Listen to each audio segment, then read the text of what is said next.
nye kumasi mfimfi pa we de time monko na monko sisi mfama wu na omo food bridge ne so monye na omo timi enya baby afa ye to akase no so ne de makọ afa no southwest abaton pesia so na mrase edwani o ho no mo na samba ka hye ne so a be mre kakra ne ye beto dwase nsu kese bi ato ama manfo dan so apepa he suku dan nom aya sap chese na kwakoya reho semopa nam so ama mrase edwani o wo afa no southwest abaton pesia so yera Johnson kwaku adu e kire se nwanse na woni hwe kra no oposa ne nsem tie nura ene ye nchense ye di bekuri da so ene instrument dom ne ade ode kokodom na de hia wo mo ewo ne mpesua so na ne DC honorable Joseph Mpomponsu ene gina na mu de ne mai emaye na ne nsem wo de tu dwama MP Sira wasi ya kansarati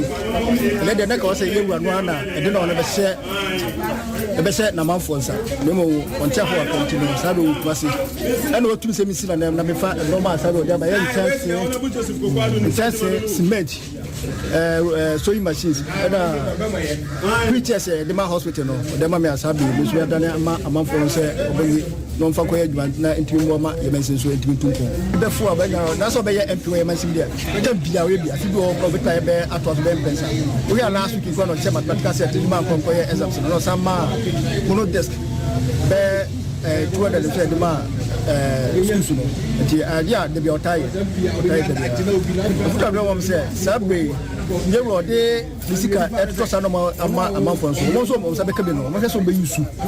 se de o si se da be to no mo de mo sa no so ko yusu se bi kwa boa o so Abzafo we aya bankrate penny yera Joseph Mpomponsu and okosi ne MP honorable Johnson kwaku adu anemo e de ne mai kokodum eye adesia won pesua no so na omo nsaka ne ma ne bi ensem omo de to ye ne mu ni yeah, because you're Honorable Joseph Kokwadu,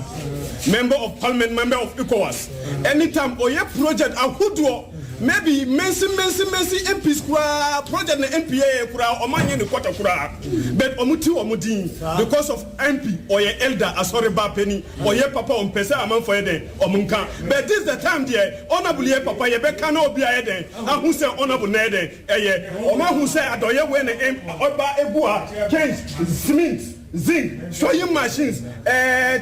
hospital nemani na honorable Joseph Kokwadu ne nsajima.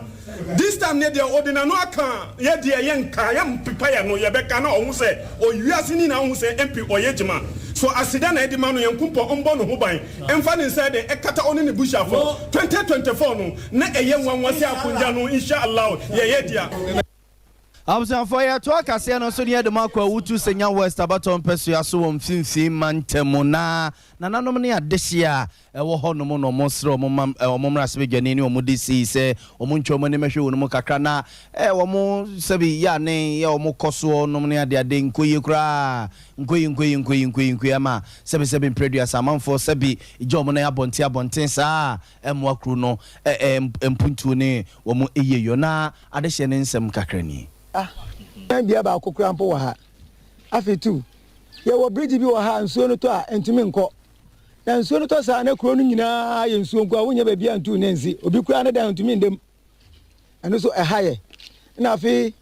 fi ha ko ekura ba ko yase abonsa ekwan no so asai ese grade ba den betwa so makokura mpo wa ha wonya bushi ba bia na wokọ su ye ba ko bura na yesa ne ye ba ko omo ne ni gu kwan so sa nti nsuo to a na huru ni nyina kogudam ne mu eno aso na edisi ya ade eno aso na wokofom a wakosa chese we no ne yeye ma pipe no wodi card nkoto so amprimpi na emba ama sese ha na yete ni nyina toilet nti wonum nsu a enye na eno akire oba pani owo krom honom na akua ahema soso ensem eni ebi mu ba omo ba na omo be hwa mo ese so mo di man omo di ba en tumi nya hwi na aboegu ti yesre sa toilet ni ade ani kuro no mama be bia boys no ni youth be bia obi abanye bia we jani na ego ya na we ja konkoda nso ti ama yare nkitinkiti ni eni ama ensem fata ti mi ba ya mi ba tu ye na enye mi de ti mi busu tu ana mu ni asamle ma no akotena ase emu ana muso ma ba beba me time ya me bae omuso mbeba nso me hu obi ya up to date sa na me kan because kwan so na omunam ya bibia edo ebedru battery obia bebia ye hye bia obia beba se obeba abeye ne obeye ye to aba ne wie ni hu obi ya bi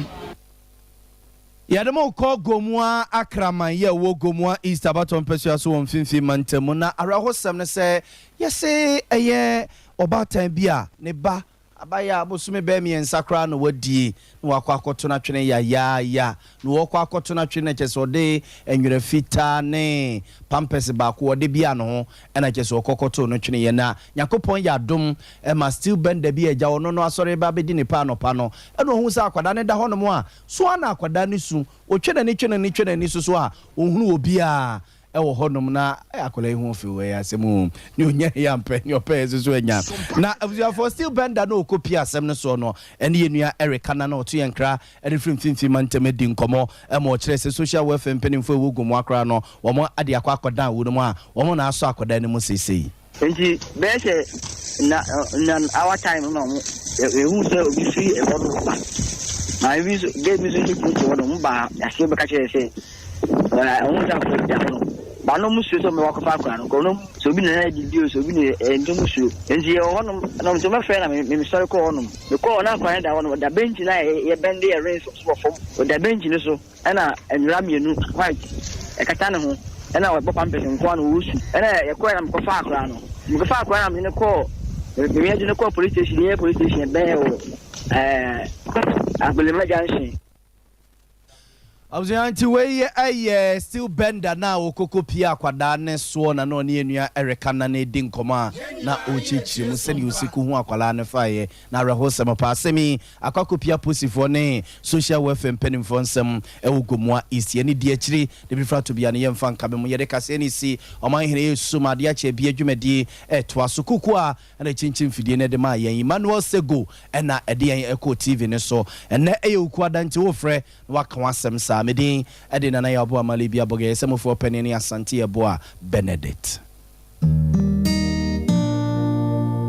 na wonya wayaresa na one more etiapa na eye abe herbal clinic yade ahodo a abe herbal clinic edi hu djuma eye sickle cell epilepsy etwere yade ulcer yemkro typhoid koko oba ene bema opa wo sexual weakness oba na bema wayemre ewo mpam oberima ne bema afon anase ayaketwa fibroid pressure stroke ene STD yade ahodo na nea eye anisuo ene de ye honhum nyina wo de bedom abe herbal clinic ya wono ebedi dwuma asa yade ama hwato eba abefo kwan so a ye fa so esa yade ahodo a ne nyina so ye bi ewo abe herbal clinic wo hwehwe abe herbal clinic akira kwan a ye wo tono so apatrapa new site ewo kumase wo betumi so afre ahmatrufo 0243 345 392 say hu and obi de yare ato abrabo so amesebra abe herbal clinic be boa abe herbal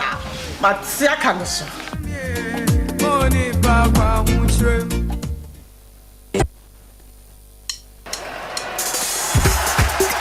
Somebody jump onto your feet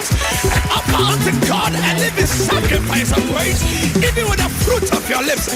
Shout unto God.